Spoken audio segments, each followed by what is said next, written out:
अरे जेठा जी, आपको पता है क्या कि आपने जो आज सुख दिया है वो पूरी ज़िंदगी भर अय्यर मुझे कभी भी नहीं दे पाया। और मैं ये सुख हर किसी के पास मांगने भी नहीं जा सकती थी। इस वजह से जेठा जी, आपने मेरी मजबूरी समझी और आपने मुझे ये सुख दिया, तो थैंक यू जेठा जी। अरे बबीता जी, आपने तो मुझे सिखाया है कि दोस्ती में no thank you no sorry. तो बबीता जी, आप मुझे थैंक यू क्यों बोल रहे हो? जाओ बबीता जी, मैं आपसे बात नहीं कर रहा। आप भी ना जेठा जी। अरे मैं तो मजाक कर रही थी जेठा जी। तो जेठा जी, मैं जब से भी आप ये सुख मांगोगी तब आप मुझे दोगे ना? अरे क्या बबीता जी, आप भी, आपके लिए तो मैं जान भी दे सकता हूँ। तो ये कौन सी बात है बबीता जी? जब भी आपकी मर्जी हो तब आप आ जाना, मैं आपको पेल दूंगा और आपको सूख दे दूंगा।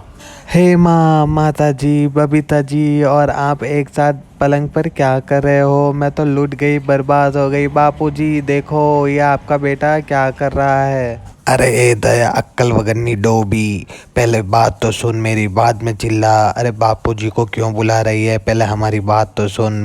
मैं तो सिर्फ बबीता जी की मदद कर रहा था। अरे बबीता जी, आप भी तो कुछ बोलो। अरे हाँ दया भाभी, इसमें जेठा जी की कोई भी गलती नहीं है। जेठा जी तो सिर्फ मेरी मदद कर रहे थे। वो क्या है ना कि मैं बहुत सालों से एक चीज़ को लेकर बहुत ही ज़्यादा उदास और बहुत ही लाचार थी, तो जेठा जी ने आज जाकर मेरी वो इच्छा पूरी की है।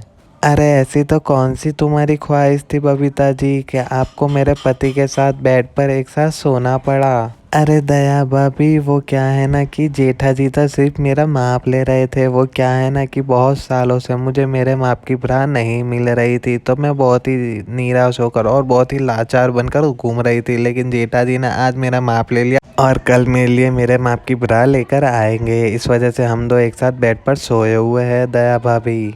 अच्छा, तो ये बात है। तो आपने ये काम कब से शुरू किया? आपने तो मेरे लिए आज तक एक भी बार ब्रा या चड्डी लेकर नहीं आए, लेकिन दूसरों की वाइफ के लिए फटाफट से माप लेते हो और लेकर आने की बातें करते हो। अरे दया, मेरी बात सुनो पहला और बाद में बोलो। वो क्या है ना कि बबीता जी जब भी सेट पर शूटिंग के लिए आते थे तब सारे लोग उनके बॉल देखकर यही सोचने लगते थे कि बबीता जी तो जापानी तेल लगाकर बड़े किए हैं, लेकिन ऐसा नहीं है। वो ब्रा बिना आते थे, इस वजह से उनके बड़े बड़े दिखते थे। तो और इतना ही नहीं, लोग बबीता जी को जापानी तेल कर कर चिढ़ाते थे। इस वजह से मुझे बबीता जी की ये मजबूरी देखी नहीं गई और मैंने इनका माप लिया और कल इनके माप की लेकर आ जाऊंगा दया। तो ये बात थी। अरे ये बात थी, आपको मुझे पहले बतानी चाहिए ना। तो दोस्तों, आप लोगों को मेरा पति का ये नेक काम पसंद आया हो तो वीडियो को लाइक और चैनल को सब्सक्राइब करना मत भूलना।